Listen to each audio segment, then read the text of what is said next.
Senhor nosso Deus e Pai, nós te louvamos e agradecemos, porque Tu és o nosso Deus, porque Tu nos resgataste com o Teu Evangelho, Senhor, Tu nos resgataste em Cristo Jesus, na Sua encarnação, na Sua vida perfeita diante de Ti, na Sua morte, na Sua ressurreição, na Sua ascensão e glória ao Teu lado, ó Pai.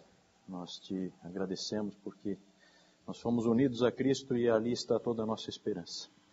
Pedimos, ó Deus, que Tu nos abençoes mais uma vez que estamos reunidos hoje para tratar da Tua igreja e como os puritanos a viram.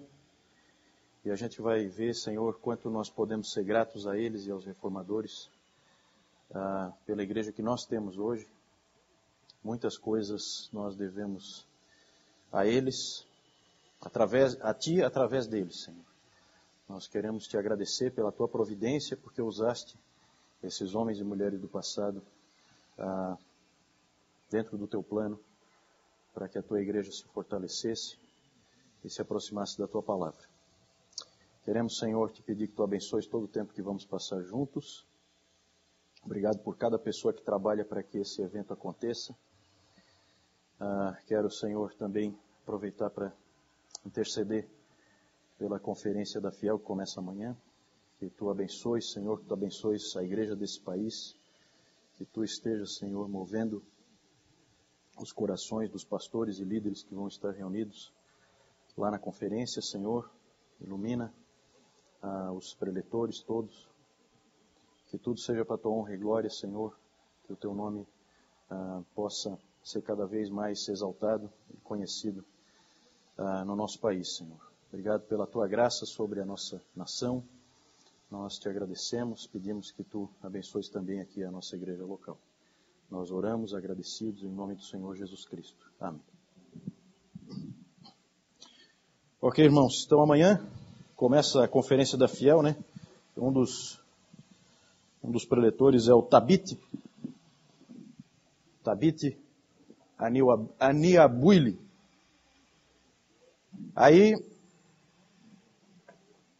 Aí você fala, poxa, que nome é esse? Na verdade, o nome dele não é esse, né? O nome dele é Ron Burns, eu acho, alguma coisa assim.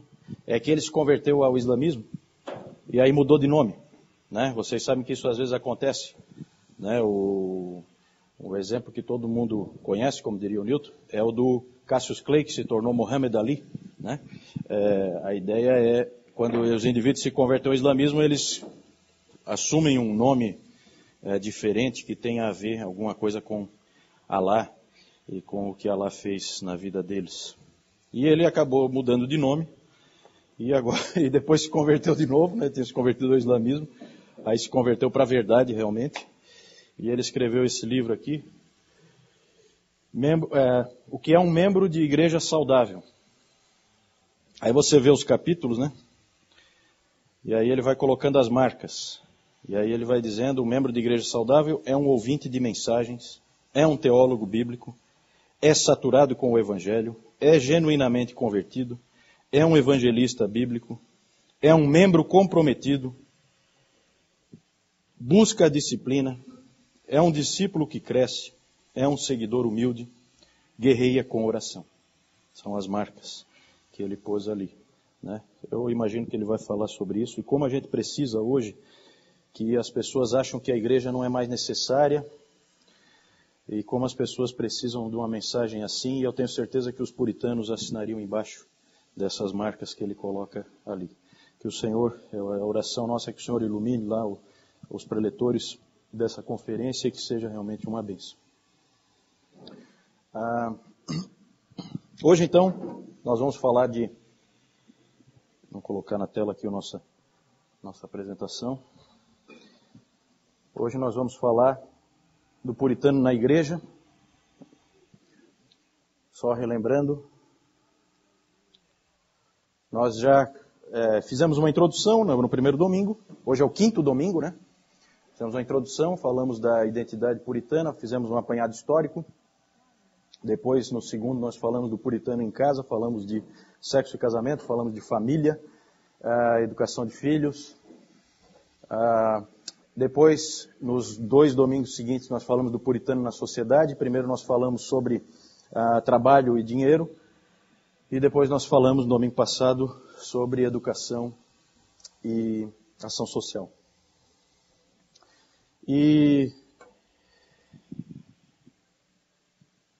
Bom, depois eu falo. Hoje nós vamos falar do puritano na igreja, mas antes vamos às perguntas que estavam lá na caixinha. Sempre que você tiver uma pergunta, você pode colocar lá na caixinha, que eu não vou dizer que está do lado do rapaz bonito, apesar da Priscila me insistir que eu devia dizer isso, mas eu não vou dizer. Porque às vezes eles não acham, né? Então eu vou evitar. Então vamos às perguntas que fizeram ali na caixinha, sempre boas perguntas, e vamos tentar responder sempre de uma maneira breve, né? A gente não tem como se aprofundar, mas só para não deixar sem resposta. Primeiro aí, os pais puritanos se preocupavam com a religião católica nas escolas? Com certeza, né? Na verdade eles odiavam e abominavam o catolicismo e, portanto, não podia haver nenhum traço de catolicismo em escola alguma em que os puritanos tivessem alguma influência, né? Para eles, catolicismo, como qualquer religião de obras, né? E todas as religiões que não sejam o cristianismo são de obras, né? Qualquer religião de obras é abominável e afasta a pessoa do caminho da vida. Então, evidentemente, eles eram completamente contra.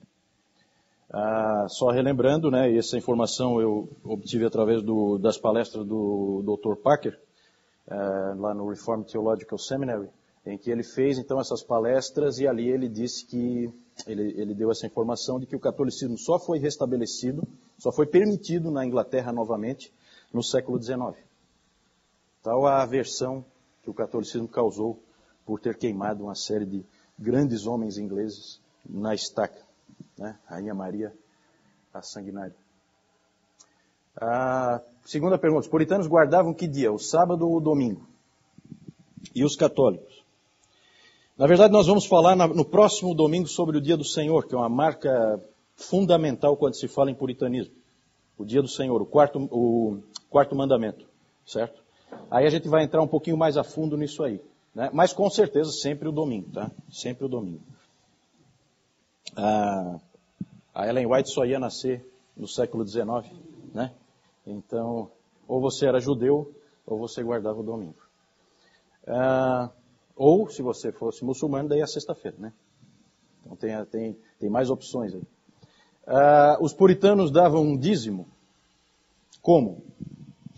Olha, gente, isso aí, essa questão do dízimo, hoje nós vamos falar de igreja, nós temos que entender o seguinte: os puritanos, no contexto deles, não havia ainda o que nós temos hoje, uma separação entre a igreja e governo civil.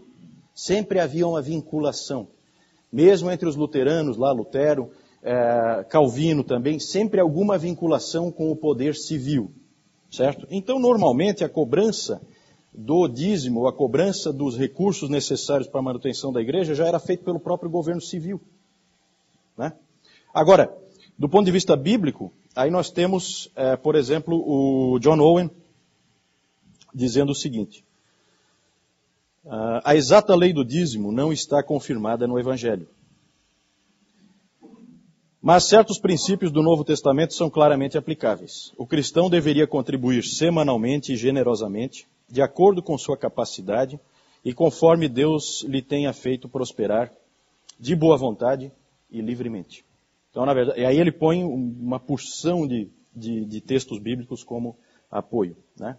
Então, o entendimento do Owen, que é o maior teólogo puritano, é que o dízimo não está confirmado como dízimo. Na verdade, há uma expectativa de que o cristão ele contribua de uma maneira muito mais livre, muito mais aberta e de acordo com a necessidade, e não por um mecanismo mais forçado, né? Como os puritanos entendiam os aspectos e ensino da psicologia e da psicanálise? Aí nós temos que tomar um pouquinho de cuidado, né? Psicologia e psicanálise.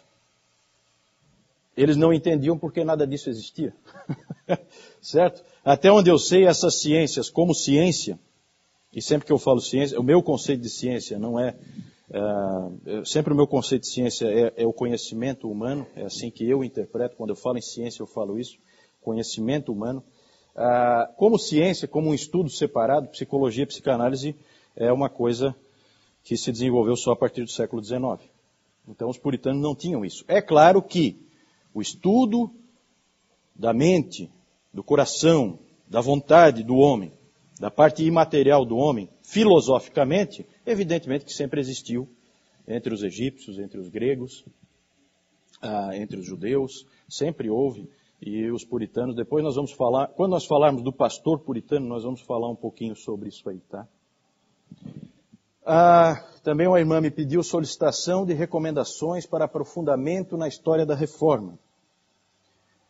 Material, né? Material para você se aprofundar no estudo da reforma. E assim, uma coisa que eu acho que vocês já perceberam é que a reforma e os puritanos, eles estão intimamente ligados. Apesar de não ser na mesma época e, portanto, eles serem estudados separadamente, a reforma ocorreu no século XVI e os puritanos, na sua maioria, os maiores aparecem no século XVII.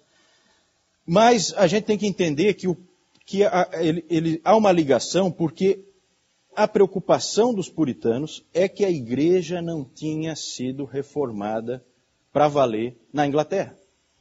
Então, eles, na verdade, queriam levar em frente, no país deles, uma coisa que já tinha acontecido no continente e que ali não acontecia, estava amarrada, por causa dos reis e das rainhas, né? Então, nós temos que entender que há essa ligação. Então, quando a gente fala de história da reforma, os puritanos acabam entrando junto, e por isso que a gente mistura muita coisa, né? Mas aí eu vou então colocar algum material aqui, que eu acho que é interessante. Um livro que eu gosto muito, que eu acho que faz uma grande diferença, é esse livro do Timothy George, Teologia dos Reformadores, edições Vida Nova. Muito bom mesmo, dá para ler tranquilamente. Para você pegar uma visão mais histórica, aí você pode pegar aquela coleção do Justo Gonzalez, que é inclusive usada em seminários, mas dá para ler tranquilo, não tem dificuldade, é uma leitura boa, agradável. E aí você tem esse aqui, o volume 6, são 10 volumes. O volume 6 fala da era dos reformadores. E ali então vai aparecer toda a história da reforma. Volume 8, aqui dentro fala alguma coisa sobre os puritanos. De uma maneira superficial, porque esse aqui é a história da igreja, então evidentemente tudo tem que ser tratado de uma maneira um pouco superficial. Esse livro aqui eu gosto muito, do Roger Olson. Roger Olson é um arminiano, um professor. Ele é arminiano, mas ele faz uma boa análise aqui da história da teologia, sem ser parcial. A impressão que eu tenho é que ela é equilibrada. É um livro muito bom de você ler, entender como é que as coisas se desenvolveram, como é que as doutrinas se desenvolveram. Vale a pena, é um livro gostoso de ler. 2000 anos de tradição e reformas. A tradução boa. Às vezes um problema que a gente tem com os nossos livros é a tradução. Aqui é uma tradução muito boa, feita pelo Fabiano Medeiros, que eu tive a oportunidade de conhecer, que ele morou um tempo aqui em Joinville, agora ele já voltou para São Paulo. Ele estava começando um trabalho aqui em Joinville, ligado lá ao C.J. Mahane, mas acabou havendo problemas e ele voltou então para São Paulo. Mas ele é um tradutor profissional e as traduções dele são muito boas. Esse livro aqui também do John Piper, O Legado da Alegria Soberana, a graça triunfante de Deus na vida de Agostinho, Lutero e Calvino. Então Lutero e Calvino vão aparecer aqui.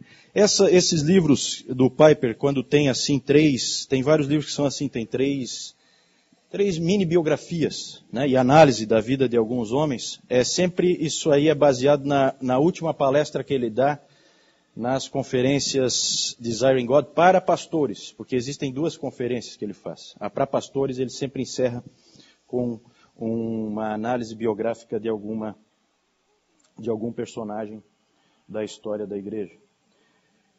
E esse aqui eu acabei de receber, é um livro novo da Fiel, A Arte Expositiva de João Calvino, do Stephen Lawson. Tem um também do Jonathan Edwards, que o Moisés até estava comentando, né? A capa é bem parecida, só que é do Edwards. Não conheço, mas deve ser muito bom. Stephen Lawson, ele esteve aqui no Brasil.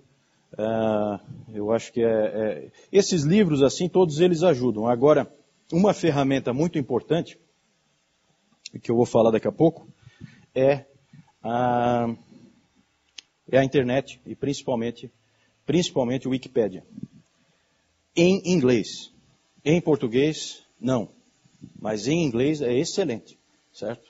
Basicamente, eles pegam todo o material e simplesmente copiam da Enciclopédia Britânica e colam lá, e aí fica disponível, né? Muito completo, muito detalhe. Essas imagens que eu ponho aí sempre, a maioria vem do Wikipédia, né? Mas sempre aquela ressalva, porque o Wikipédia sempre tem aquele problema de poder não ser muito fiel, né? Só recomendo a versão em inglês, certo? Infelizmente, mas é a que é realmente completa e que tem qualidade.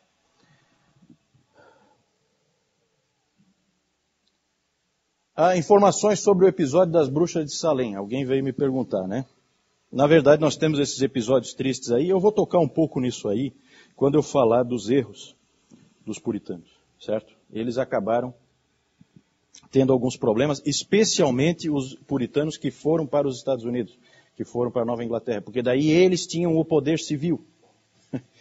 E aí surgem problemas desse tipo, né? Eles não tinham como ter aquela visão dos dois reinos aqui na Terra, como Lutero tinha. Mas isso aí nós vamos falar mais para frente. Queria só, já que nós falamos de educação, e hoje já é nosso quinto encontro, então para o tempo não afogar a gente, eu vou aos poucos já trazer alguma coisa, como eu trouxe aí alguns livros que eu mostrei para vocês da Reforma. Eu queria também colocar algumas referências aqui interessantes, né? Deixa eu pegar o meu... Esqueci de pegar uma coisa aqui. Aí tem alguns sites, né? Que são referências preciosas. Falei do Wikipedia.org, que é o em inglês, né? Esse internetarchive.org, é só archive.org que você escreve. Isso ali é muito precioso. Você tem ali todas as obras que você imaginar de todos os puritanos, você encontra ali. Todas elas já são domínio público, evidentemente, pelo tempo passado, né? Então alguém se deu ao trabalho de escanear tudo isso. A Google escaneou muitos livros também, então no Google Books também tem muita coisa. E então você tem esses livros todos escaneados. E, gente, vocês não fazem ideia do que um puritano escrevia. Eu não sei como é que os caras faziam. Mas é alguma coisa absurda. A coleção das obras de Jonathan Edwards, por exemplo, edição de Yale, eu comprei as obras de Jonathan Edwards, a edição da Banner of Truth, que é em 2 volumes. Mas a de Yale, que tem todas as obras dele, são 26 volumes. O menor deles tem 500 páginas. Só das obras de Jonathan Edwards. As obras práticas, você tem lá, né? Eu tenho até o primeiro volume ali. As obras práticas de Richard Baxter. Já vimos aqui várias vezes Richard Baxter, né? 24 volumes. Só de obras práticas, de conselhos práticos para a vida cristã. 24 volumes. Né? Enchem uma biblioteca. É uma enciclopédia. Os caras sozinhos escreviam enciclopédia com pena de ganso. Eu não sei onde é que eles arrumavam tempo para isso. E eles cuidavam de igrejas, porque esses caras não são teólogos, eles não estão numa universidade. Eles são pastores. Certo? E eles morrem cedo, ainda tem esse detalhe. Eles não têm muito tempo. Né? Então isso aí tudo para ilustrar um pouco mais aquilo que nós falamos no domingo passado sobre educação. É muita coisa mesmo. Outra coisa preciosa que você tem com a tecnologia, né? Esses dias eu vi um sujeito que ele colocou assim: estou simplificando a minha vida eletrônica. Como a gente precisa disso? Porque a internet, como a maioria das coisas que o homem cria, é uma bênção e uma maldição ao mesmo tempo. Né? Então você tem que saber selecionar. Isso aí é uma bênção. Você poder ter essas engenhocazinhas aí, esses iPods, MP3 e tal, E aí você tem ali, esse aqui é uma tela com o que eu tenho lá em casa. De assinaturas que eu fiz, de coisas que eu baixo, né? Então eu tenho lá, não dá para ver lá no cantinho, tem o número de palestras, pregações, coisas desse tipo, conferências, palestras em conferências, as que eu não ouvi ainda, 2.993 estão ali, as que eu não escutei ainda, mas já estão ali, disponíveis. Por isso que eu, nessas horas eu entendo por que o Tim Keller falou, uma vez perguntaram para ele o que ele achava do Espiritismo. Aí o Tim Keller respondeu assim, não, até eu acho bem interessante, porque a ideia de reencarnação me interessaria. Com as coisas que eu tenho para fazer. Né? Só que como é uma religião de obras, não me dá esperança nenhuma. Então não serve. Mas ele brincou, né, em cima disso. Realmente, agora é uma bênção mesmo, e eu, sempre que eu tenho que fazer algum trabalho braçal, aí eu sempre pego o meu iPod e fico escutando alguma dessas preciosidades. Você poder escutar, como o Dr. John Piper falou uma vez numa conferência, você poder toda segunda-feira ter uma nova pregação do Dr. Martin Lloyd Jones para você escutar, é uma bênção. Não tem como dizer que não é. Né? Isso aí são aqueles avanços tecnológicos que a gente, sabendo usar bem, eles são uma bênção. A gente precisa filtrar o que tem na internet, né? Perde-se muito tempo com coisas que não acrescentam nada, que não edificam para nada, né? Não trazem edificação nenhuma. Hoje, por exemplo, eu fui no site, no Faith by Hearing, eu dei um pulinho lá. O que tinha lá? Acabaram de publicar, isso aqui que está grande, uma série de palestras do Dr. J.I. Packer sobre os atributos de Deus. Isso aí saiu agora essa semana. Né? Então é assim, saem coisas uma atrás da outra. Então você tem aqui, deve ter o que aí, umas 20, não sei se tem 20, palestras do Dr. J.I. Packer sobre os atributos de Deus. Então é assim, aí você tem aí um monte de recursos. Eu quis trazer isso aí hoje para mostrar para vocês que muitas das coisas que eu tenho trazido aqui vêm também daí. Certo? No início eu falei alguns livros nos quais eu me baseava e me baseio, mas também tem muito material que vem da internet. É claro que nós temos o problema da língua, por isso que eu insisto, como eu falei no domingo passado, vocês jovens, não percam a oportunidade, aprendam, não é difícil, especialmente para os jovens, certo? O que aconteceu comigo? Vou falar um pouquinho de novo da minha experiência.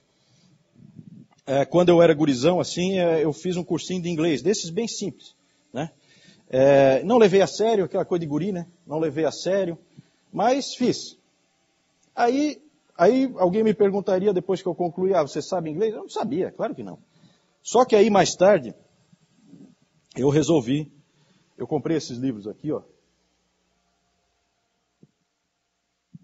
que é a biografia do Dr. Martin Lloyd Jones, né? E eu já era casado com a Priscila, e aí a Priscila lembra disso, coloquei na cabeça que eu ia ler. Eu não sabia ler. Esse aqui tem 400 páginas e esse aqui tem quase 1000, que é a segunda parte da vida dele, né? Mas quando você quer muito uma coisa, você vai e faz. E aí, se você olhar aqui o começo, esse primeiro livro, quando eu li, você vai ver que está cheio de anotaçãozinha das palavras que eu não tinha vocabulário, né? Então eu não sabia o que significava, então o dicionário dava um trabalho danado. Aí, o que acontece? Ao longo das 1.200 páginas, vai diminuindo. Tá certo? Claro que vai diminuindo. Você vai aprendendo. Então isso é uma coisa que vale a pena. Depois que você tem o vocabulário e tal, aí você não sabe pronunciar e tal, não faz mal, você começa a escutar, você entende. Certo? Então, especialmente para os jovens, não percam a oportunidade. Não percam a oportunidade de ter o recurso à mão. Qualquer recurso. Esse é o meu conselho que eu já tinha dado no domingo passado e volto a frisar. Outra coisa que é fantástica da tecnologia, esse badulaczinho aqui, ó.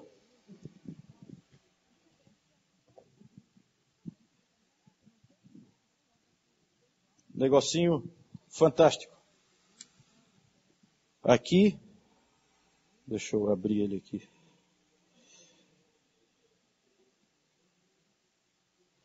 Isso aqui o que é? É um leitor de livros, né? Então você carrega o livro aqui, você pega ele na internet, carrega ele aqui, e daí você lê como se fosse um livro comum, né? Tem gente que não gosta disso aqui porque gosta do livro de papel, aquela coisa toda, né? Para mim, eu só quero ler só. Certo? Para mim, livro eu não compro para pôr na estante, eu compro para ler.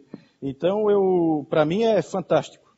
E aqui eu tenho, só que aqui dentro hoje eu tenho aqui 53 livros aqui dentro. Alguns de mais de 1000 páginas.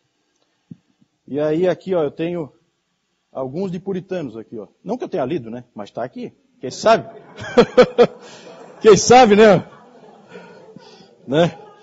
Quem sabe? Mas aqui, ó, Thomas Watson. Esse aqui eu comecei a ler. The Godly Man's Picture. O retrato do homem piedoso. Certo? Thomas Watson. Aí aqui o primeiro volume das obras práticas do Richard Baxter e tal. Tudo de graça. Tudo de graça. Obras completas de Jonathan Edwards, tenho 2 volumes aqui. Fora livros contemporâneos, esses eu leio realmente. Esses livros mais antigos são mais difíceis, né? Então é outra possibilidade que você tem, que você não gosta de ler na tela, você compra um troço desse aí, tem vários modelos, várias marcas e tal, e quebra o galho perfeitamente. Então, não tem desculpa, né? Ok, gente, isso aí tudo foi meio introdutório. Eu queria só dizer mais uma coisa, antes da gente passar, que nós falamos do puritano em casa, nós falamos do puritano na sociedade, e hoje nós vamos falar do puritano na igreja, e nós vamos falar hoje, e depois nós vamos falar mais uma vez, com alguns tópicos que nós vamos destacar, como por exemplo o Dia do Senhor, a pregação, o pastor puritano, isso nós vamos falar no domingo que vem. Hoje nós vamos dar um apanhado geral para que a gente entenda como era a igreja puritana, certo? E uma coisa que a gente já tem que ter em mente de cara é que a vida do puritano, já frisei isso, é uma vida integrada. Totalmente integrada. Então a gente estuda separadamente, mas para ele não tem separação. Tudo isso aí é junto. Tudo isso aí faz parte de uma coisa só. E aí, gente, a gente precisa, assim, colocar as coisas em perspectiva, né? Encerrei o último domingo falando do Jonathan Edwards e dos descendentes dele, né? Gerações e gerações de grandes homens e mulheres de Deus, úteis para a sociedade, relevantes. E aí eu estava comentando, isso aí me fez refletir um pouco, eu estava parando para pensar um pouco nisso aí, e a gente precisa colocar as coisas em perspectiva. Esses indivíduos puritanos, eles iam para a igreja, e lá eles encontravam a orientação da parte de Deus para viver a vida deles. Então era fundamental que eles fossem lá e ouvissem a Deus. E lá eles ouviam sobre tudo, e lá eles aprendiam sobre tudo que tivesse a ver com a vida deles. E aí nós vimos toda a ênfase que eles davam em educação. Estava discutindo bastante com a Priscila desse livro aqui que ela está lendo, que a Fiel lançou recentemente, da Noel Piper, né, a esposa do John Piper, Mulheres Fiéis e Seu Deus Maravilhoso. E a primeira mulher que ela vai falar aqui, ela vai falar da Sarah Edwards, a esposa do Jonathan Edwards, né? Eles tiveram 11 filhos, né? 11. Eles morreram no mesmo ano, né? E essa Sarah, ela era filha do fundador de Yale. A educação que ela teve é a melhor educação que uma mulher poderia ter na época. Isso significa que ela vai pegar a educação e investir na carreira? Né? Lembrando do que o Newton pregou hoje de manhã? Não. Educação não se tem por causa de uma carreira, não se tem para ganhar dinheiro, se tem para se formar uma pessoa mais completa. É isso que nós falamos no domingo passado. É isso que nós temos que entender. Não é para ganhar dinheiro, não é essa a finalidade. Né? O puritano tinha isso bem claramente na visão dele. Né? Isso é uma coisa que a gente não deve perder de vista. Certo? Não deve perder de vista. A gente deve, cada um de nós, cumprir o seu chamado. né? Eu vejo, por exemplo, o curso que eu fiz na universidade, né? Eu não utilizei, eu não trabalho nele, né? Agora, como foi importante, né? Porque lá, por exemplo, eu falei aqui desses desafios, né? Lá eu tinha desafios sempre, porque era um curso muito difícil, né? Na graduação você já tinha livros textos todos em inglês. Então só isso já te trazia um problema tremendo, né? Mas é aquela exigência que dá capacidade. E como isso é importante, né, gente? A gente ser assim... A Sarah Edwards, por exemplo, qual foi a carreira dela? Não tem carreira nenhuma. Agora, a influência é gigantesca. Não tem carreira, né? Tem chamado do Senhor. Então, isso que eu acho que a gente tem que ter em mente, né? Ver o que o Senhor quer de nós e viver para a glória dele, né? Eu acho que isso aí a gente sempre tem que ter em mente, né?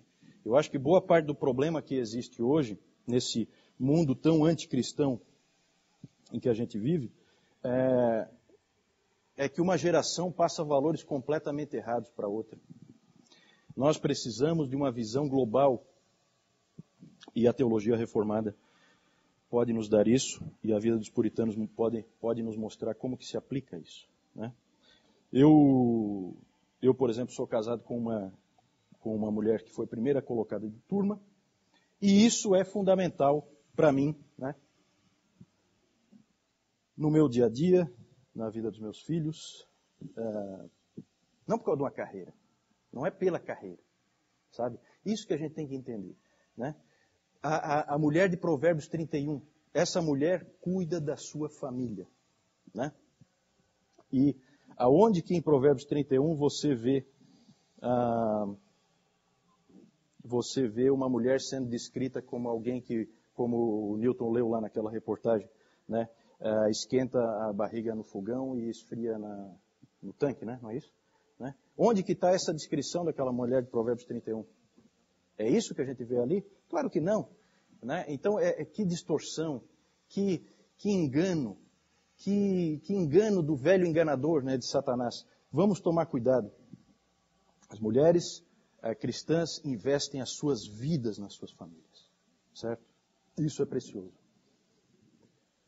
A força vem da onde?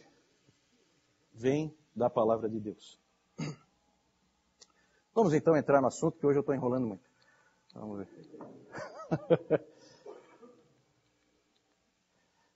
Eu queria fazer nessa primeira parte, e é bem breve isso, eu queria fazer uma coisa um pouco diferente. Tentar mostrar para vocês, e aí eu vou talvez ter um pouco de dificuldade, mas eu vou tentar.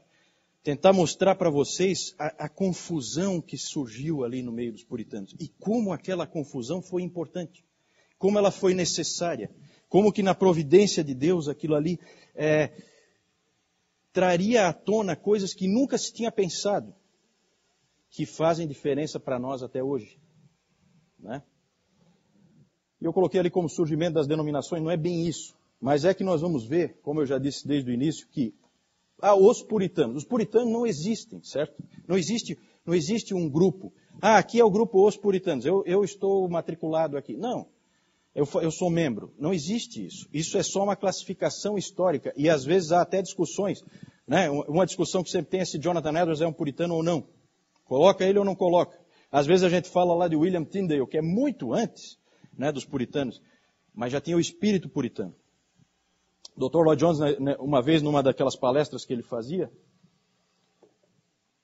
que estão nesse livro aqui, ele colocou que John Knox era o pai do puritanismo. John Knox é um reformador. No tempo de John Knox não tem puritano nenhum, certo? Mas é que o espírito dos puritanos estava ali.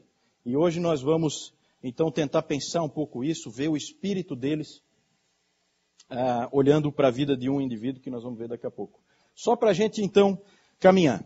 Vamos entender como que era a igreja, desde lá do século III, já estava mais ou menos sacramentada a coisa assim, aí depois foi solidificando a figura do bispo de Roma como mais importante, mas antes já tinha alguns bispos de algumas cidades eram os mais importantes, e houve daí depois um cisma também entre a igreja do Ocidente e a igreja do Oriente. Então aqui nós estamos olhando para a igreja do Ocidente. E a igreja do Ocidente se organizava sempre assim, uma hierarquia de indivíduos. O indivíduo mais poderoso que mandava em todos os outros, vocês sabem, ainda é assim, é o Papa. Certo? Esse é o cara que manda em todo mundo. E abaixo dele você tem, então, arcebispos, que são responsáveis por regiões estratégicas. Cada arcebispo tem, sob a sua jurisdição, vários bispos. Na verdade, o arcebispo também é um bispo, mas ele é um bispo qualificado, com uma certa autoridade sobre os demais. E cada bispo, então, tem uma região a qual ele cuida, e aí você tem em cada igreja um vigário ou um reitor, dependendo do país, fala-se diferente, uma pessoa ali que é o principal representante. Você pode ter mais sacerdotes numa determinada igreja, mas existe sempre um que é o mais importante, que é o vigário. Era assim que era a igreja. Não havia outro modelo. Só igreja sempre é assim. Na cabeça de ninguém havia algum outro modelo, certo? Até chegar à reforma. E na reforma, nós não vamos entrar aqui em detalhes, mas surgiram alguns modelos novos, uma coisa nova chamada consistório, foi criada lá tanto na reforma luterana como na reforma calvinista, havia esse consistório, que já era um modelo com uma liderança colegiada, com mais gente, certo? Não mais essa coisa individual. E aí a Igreja da Inglaterra, como nós já vimos, em 1536, ela surge então, porque ela se separa do Papa. E nós vimos que o Henrique VIII, porque ele queria uma autorização para se separar da esposa dele, ele queria se divorciar, o Papa não autorizou, então ele resolveu tirar o Papa da jogada, né? Vamos ver aí.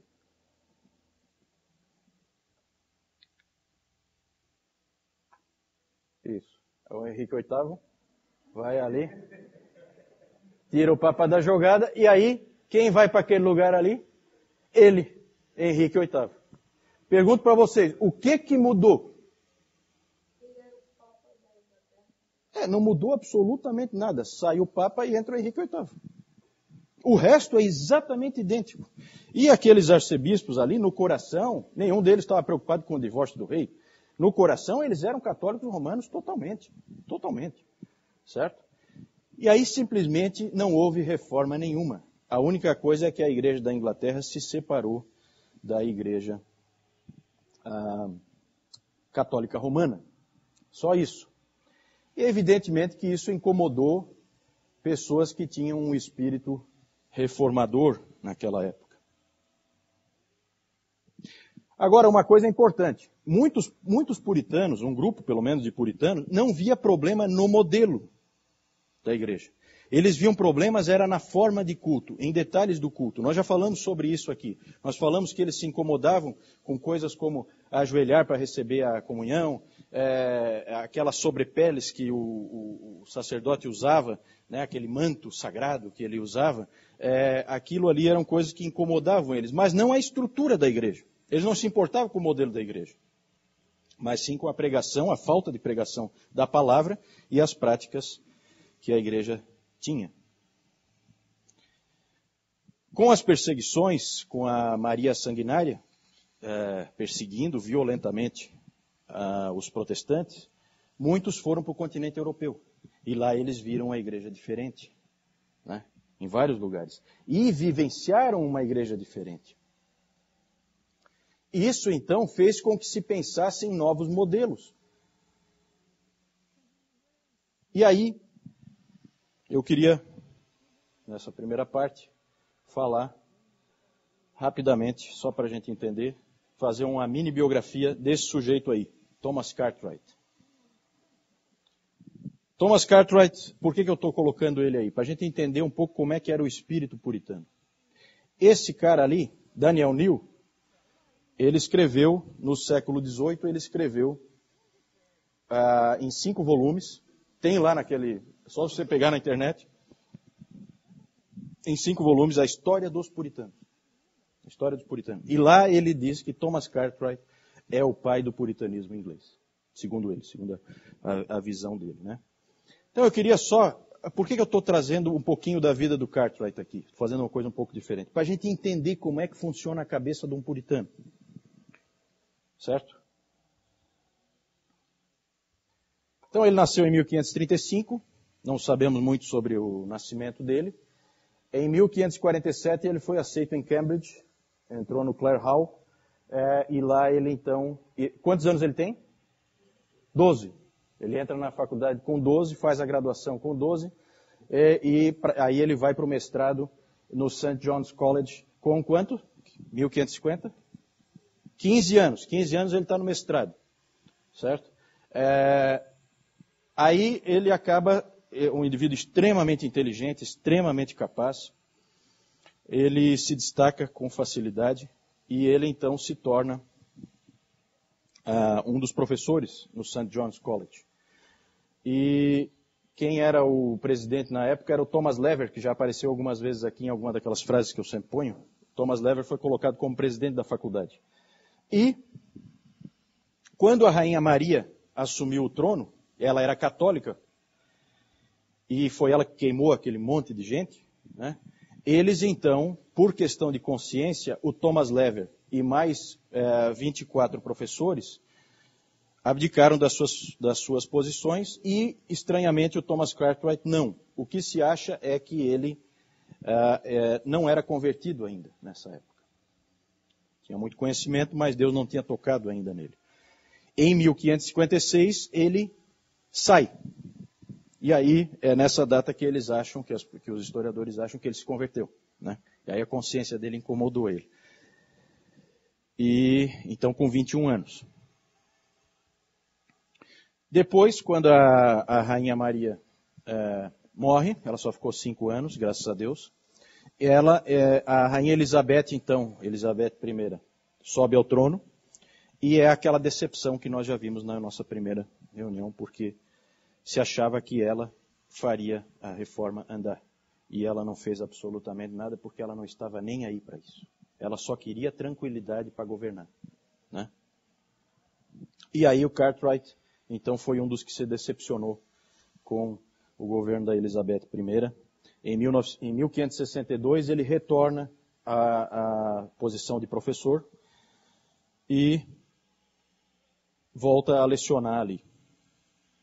Depois ele tornou-se um membro daí do Trinity College, e professor também, e todos o conheciam em Londres pela sua grande eloquência como pregador, a erudição dele, né, o conhecimento, e era um debatedor brilhante. Era assim que ele era visto. Uma vez a Rainha Elizabeth está lá ela, visitou a universidade, e aí olha que coisa interessante, foi então organizado um debate para o deleite da rainha. E nesse debate o tema era o seguinte: a monarquia é a melhor forma de governo? A constante mudança de leis é perigosa?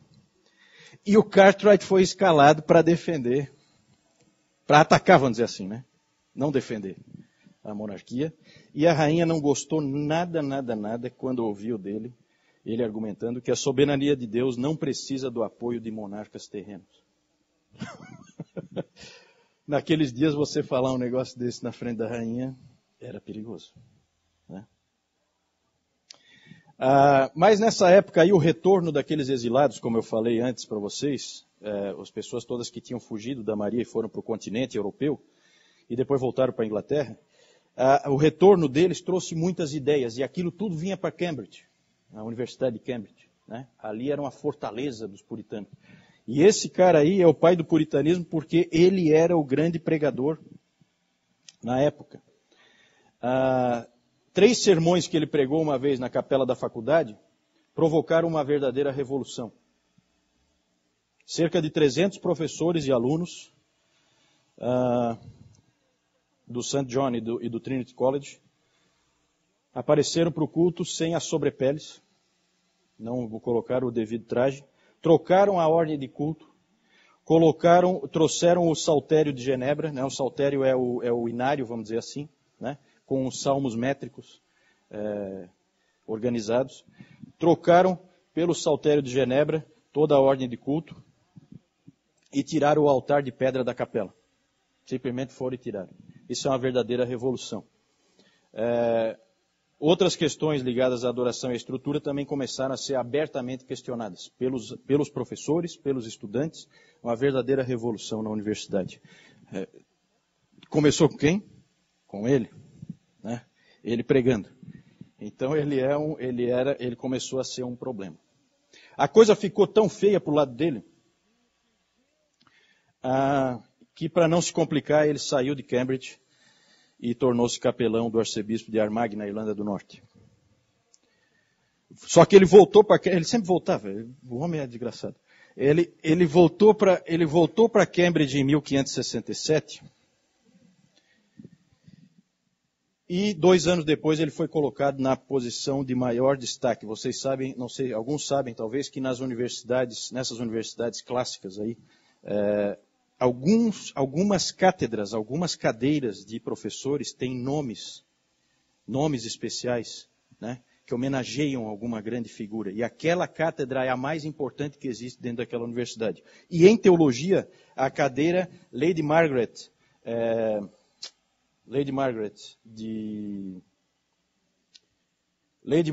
Professor of Divinity, né, o professor de teologia. Então, ele se tornou o mais importante professor de teologia de Cambridge. E aí, só que ele era encrenqueiro, que só vendo.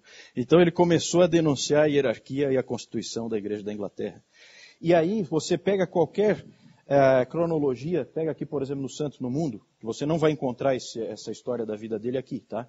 Mas você vai encontrar, sempre numa cronologia dos puritanos, você vai encontrar em 1570 as pregações do Thomas Cartwright em Atos dos Apóstolos. Certo? Sempre aparece, porque isso aí foi um marco no surgimento do puritanismo. Então tem ali, em 1569, 1570, ele começou a fazer uma série de pregações em Atos, primeiros capítulos de Atos. E aí ele fez o contraste com a igreja que eles tinham e a igreja que aparecia ali. Aí, para um monte de alunos loucos para verem somente na palavra a verdade, aquilo ali acendeu um fósforo no meio do combustível, né? Simplesmente incendiou. O efeito daquilo sobre os estudantes foi tremendo. E na verdade, gente, uma coisa a gente tem que entender, todos aqueles estudantes que ouviam o Thomas Cartwright iriam ser a segunda geração de puritanos. É uma questão só de tempo. É só uma questão do tempo passar e aqueles alunos iriam sair e iriam fazer a diferença que fizeram. A igreja de St. Mary, onde ele pregava, regularmente ficava tão cheia que eles tiveram que quebrar as janelas para poder acomodar todas as pessoas. Todo mundo queria ouvir, naquela época, Thomas Cartwright. Evidentemente que isso aí gerou problemas com a igreja estabelecida. E aquele sujeito ali, embaixo, que está falando ali, o Edmund Grindal, que era o arcebispo de York, ele até apoiava os puritanos, mas ele via que a coisa estava indo numa situação incontrolável. E aí ele escreveu assim para o conselho da rainha: os jovens da universidade frequentam suas palestras em grande número, e por isso estão em grande perigo de serem envenenados por ele, com o amor pela controvérsia e o gosto por novidades, e assim tornando-se não somente não proveitoso, mas nocivo à igreja. Novidades, Atos 2, Atos 1 e 2, novidade. Para, né? Mas os caras gostam, né, de ir numa direção assim, né? Mas vocês sabem como é que é. Aí começou a pressão, né? Olha lá, todo mundo contra ele. A fidelidade dele às Escrituras fez com que, e a coragem dele em continuar denunciando, fez com que ele perdesse a sua possibilidade de ter o seu doutorado, porque houve veto ao seu nome. Os amigos dele, alguns alunos, 18 alunos, tiveram coragem de assinar uma carta para o conselho da rainha. Esse sujeito que aparece aí é o mais importante assessor da rainha Elizabeth na época. Ele aparece aqui, ó, uma figura da época aqui, ó, do lado da rainha, certo? Ele é nada mais, nada menos que o braço direito da rainha, né? Foi para ele que foi endereçada a carta. Olha o que os estudantes colocaram ali. Nós sabemos que a religião dele é sincera e livre de manchas, porque ele não só emergiu do vasto oceano de heresias papistas e lavou-se com as mais puras águas da religião cristã, mas como uma pedra ele golpeia essas opiniões fúteis e insignificantes que são disseminadas diariamente. Ele adere à Sagrada Escritura, à mais certa regra de fé e prática. Nós sabemos que ele não cruzou estes limites. Ele é plenamente qualificado nos idiomas latino e grego. Também acrescentou a esses a língua hebraica. Ele é estimado por estrangeiros, cujo estado de exílio é tornado menos doloroso pela doçura da disposição e conhecimento dele, e que não hesitam em compará-lo àqueles cuja fama está espalhada assim elevadamente entre as nações estrangeiras. Aí, evidentemente, uma referência aos reformadores e aos sucessores dos reformadores, Beza, Bullinger, né? Apesar de nós, que lhes imploramos isto, sermos tão poucos, contudo nós solicitamos isto em nome de muitos, porque é difícil qualquer homem que não o admira e o ama, e que não ache que ele deve, por todos os meios, ser defendido. A letra ali aumentou, né? Tem mais um pedacinho. Se então vocês quiserem o bem da universidade, não poderão fazer nada mais útil, satisfatório ou aceitável do que preservar Cartwright para ela. Só um comentário, uma curiosidade, né? Cartwright, a gente comentou aquele dia que o Francisco estava aqui, a gente comentou dos nomes, né? Que os nomes identificavam as profissões, né? Esse nome aí significa, era o fabricante de carroças, Cartwright, né? Só isso aí, não tem nada a ver, tá? Vocês sabem que eu sempre faço isso. Mas aí, gente, o que aconteceu? Eu sou terrível, né? Sempre ponho essas porcarias no meio. Mas vamos ver. Aqui em 1570, não teve jeito. Ele foi privado do seu professorado. E aí, em 1571, John Whitgift, aquele sujeito ali, ó, um dos maiores inimigos dos puritanos da primeira geração, John Whitgift. Depois vem o pior de todos, que foi o arcebispo Laud, que é o inimigo da segunda geração. Aquele era terrível. Mas esse aí também é péssimo. Esse sujeito aí perseguiu, ele se tornou vice-chanceler e aí ele perseguiu o Cartwright do jeito que pôde. Tudo isso resultado das pregações do Cartwright e das suas famosas 6 proposições de 1570. Ele fez essas 6 proposições para a igreja. Primeiro, deveriam ser abolidos os arcebispos e arquidiáconos. Tudo isso baseado na palavra, baseado em Atos, certo? 2, os oficiais da igreja deveriam seguir o modelo do Novo Testamento. 3, toda a igreja deveria ser governada por seu próprio ministro e presbíteros. 4, ministros deveriam ser responsáveis por uma igreja, não muitas. 5, nenhum homem deveria solicitar nomeação para uma igreja. 6, oficiais da igreja deveriam ser escolhidos pela igreja, não pelo Estado. Gente, isso aí é uma coisa revolucionária. Não é à toa que o indivíduo foi perseguido do jeito que ele foi. Mas de onde é que está vindo isso? Da comparação do que existia com a palavra de Deus, que agora estava na mão deles. A Bíblia de Genebra tinha chegado até eles com o sangue de um monte de gente, né? A primeira edição da Bíblia de Genebra, 1560. Então você mais ou menos pega ali, né? Aquele monte de estudantes tendo finalmente a palavra de Deus nas mãos. Aquilo ali foi um efeito avassalador. Todos eles extremamente inteligentes, nós falamos sobre educação aqui, vocês viram o que se exigia para o indivíduo entrar numa faculdade dessa, né?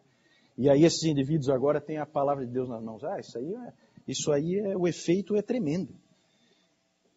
Depois que todos os regulamentos da universidade, então, foram alterados para que homens como Cartwright nunca mais pudessem ser professores ali, graças ao seu John Whitgift, Cartwright daí foi para Genebra e lá ele conviveu com Theodor Beza, sucessor de Calvino, né?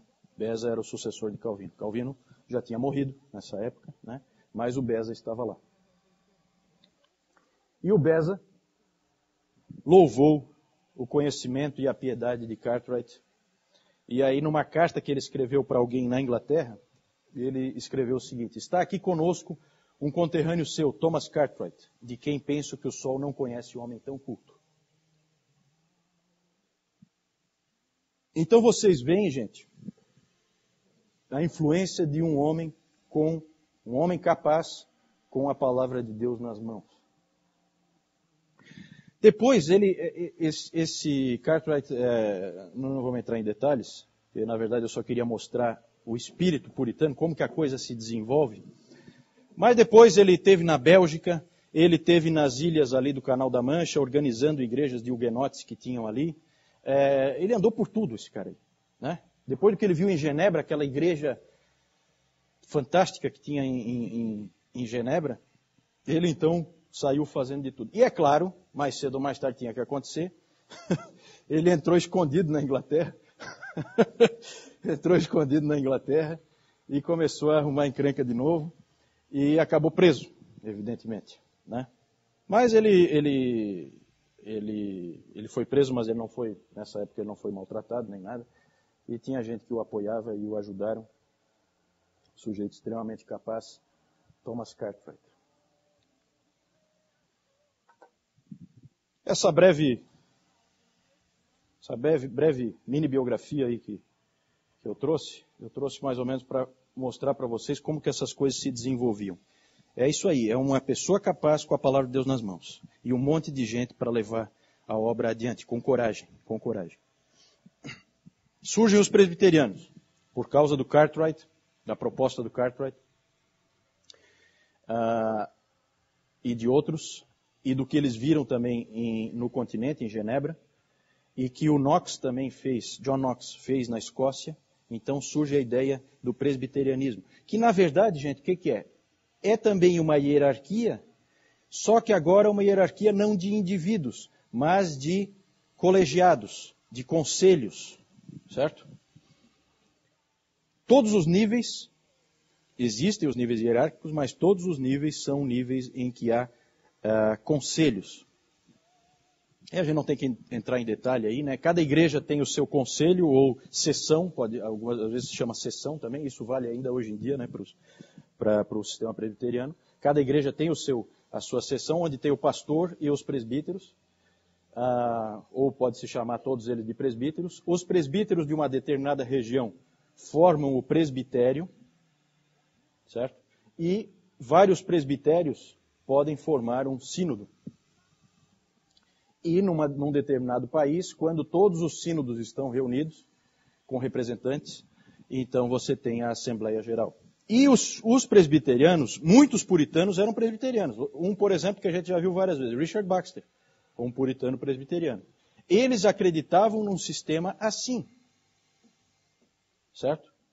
Então, não há uma uniformidade entre os puritanos quanto ao sistema de governo da igreja. E depois surgiram os congregacionais. Por causa das igrejas de exilados, na Holanda, em Frankfurt, na Alemanha, em Genebra, né, haviam igrejas inglesas. Quando o Dr. Lloyd Jones fala do John Knox como pai do puritanismo, ele fala da igreja em Frankfurt. A igreja em Frankfurt tinha John Knox e Richard Cox, eram os líderes. E houve uma grande desavença deles, e ali, na verdade, John Knox mostrou todo o espírito do puritanismo, e o Richard Cox, um espírito muito mais católico, certo? Como eles tiveram esse modelo em que não havia hierarquia, a congregação era isolada, e depois os puritanos que foram para a Nova Inglaterra, nos Estados Unidos, não tinham hierarquia também, surgiu então a ideia do congregacionalismo. Uma congregação, por si só, pode se autogovernar. Então a ideia é pegar aquele modelo que nós vimos ali dos presbiterianos e destacar um pedacinho como aquele que eu pus ali. Ó. Você destaca aquilo e trabalha só com aquilo, não tira o resto da hierarquia. Certo? Foi assim que John Robinson, por exemplo, o primeiro pastor que foi no Mayflower, que foi lá para a Nova Inglaterra, foi assim que ele concebeu, e aí ele ajudou muitos a pensarem igual. E aqui então surgem as igrejas congregacionais. Dessa ideia congregacional de governo da igreja, que cada igreja se autogoverna e escolhe seus próprios líderes, aliado a isso, somando a isso, a compreensão de que o batismo deveria ocorrer após a fé, surgem então os batistas, que têm a mesma organização, mas se diferenciam pelo modo do batismo. Os congregacionais eles batizam crianças, certo? É só a forma de governo, que batizam bebês, né? É só a forma de governo que é diferente dos presbiterianos e dos anglicanos. Então, para encerrar esse período e a gente ir para o nosso intervalo, só para a gente organizar um pouquinho, tá? Por exemplo, para você ler um livro como esse aqui, ó, um curso como esse que a gente está fazendo aqui juntos, um curso como esse ajuda demais a você entender esse livro aqui, ó, né? Porque assim, essas conferências, um monte de gente era palestrante. O Dr. Lloyd Jones só fazia a última palestra, né? E são as dele que estão aqui. Então os temas variavam e muita coisa ali é assumida como se você soubesse. E você não sabe. Então é complicado. Mas se você tem uma introdução assim, facilita. Na verdade, então vamos entender que os grupos que estão envolvidos na história dos puritanos são os católicos romanos, esses banidos completamente, só puderam voltar a ser aceitos oficialmente na Inglaterra no século XIX. Os anglicanos, que eram muito parecidos com os católicos, porque na verdade a reforma na Inglaterra foi uma reforma de mentirinha. Aí você tem os puritanos anglicanos, que são os indivíduos que aceitam ficar com uma estrutura de bispos, uma estrutura episcopal, que a gente diz, aceitam ficar com aquela estrutura, mas querem ver a prática e a pregação de acordo com a palavra de Deus. Então esses são os puritanos anglicanos, né? E aqui nós temos sucessores aí muito importantes, nós temos o bispo Ryle, né? Nós temos o J. Packer, eles são anglicanos evangélicos, que se diz, né? John Stott, certo? São indivíduos que ficam dentro do esquema anglicano, mas que têm uma linha calvinista evangélica, certo? Os puritanos presbiterianos, esses aí, segundo a informação do Dr. J. Packer também, nas palestras dele, ele fala que esses aí simplesmente desapareceram, não existiram mais. É até estranho, né? Porque aqui no Brasil, por exemplo, é comum os presbiterianos dizerem que eles é que são os verdadeiros herdeiros dos puritanos, né? Na verdade, os puritanos presbiterianos foram o único grupo de puritanos que desapareceu, certo? Por isso que quando eu dei o curso de História da Igreja, eu já chamei a atenção disso. Presbiterianismo é Escócia, certo? Foi lá que o presbiterianismo sobreviveu. E sobreviveu forte, né? Forte. E como a Igreja da Escócia aderiu à Confissão de Fé de Westminster, então há essa ligação. Mas não é direta, certo? E, por último, os puritanos congregacionais e os puritanos batistas. Esses permaneceram, né? Os congregacionais você encontra tanto na Inglaterra, a história deles, e também lá na Nova Inglaterra, nos Estados Unidos, também. E os puritanos batistas, a mesma coisa, né? Houve alguns problemas em alguns desses grupos, né? Teve que haver, alguns se desviaram, teve que haver uma renovação, né? Mas dos puritanos batistas é que vem grandes nomes como William Carey, o pai das missões modernas, e o grande Charles Spurgeon, né? Depois do renascimento que houve com o Andrew Fuller, lá no século XVIII.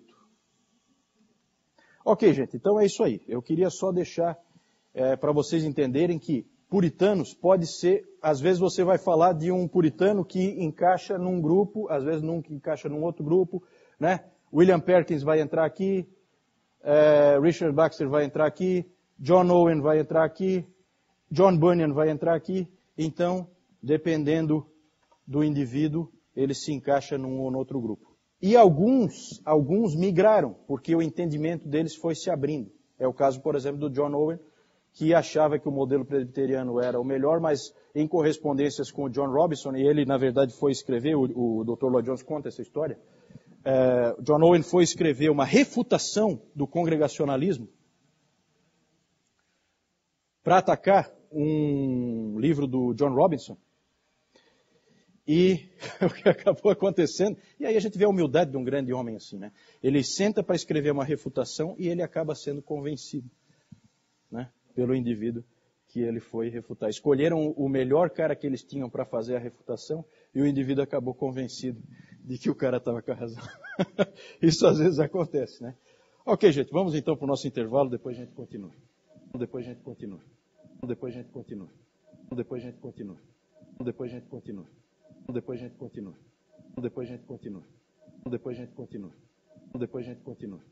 Depois a gente continua. Depois a gente continua. Depois a gente continua. Depois a gente continua. Depois a gente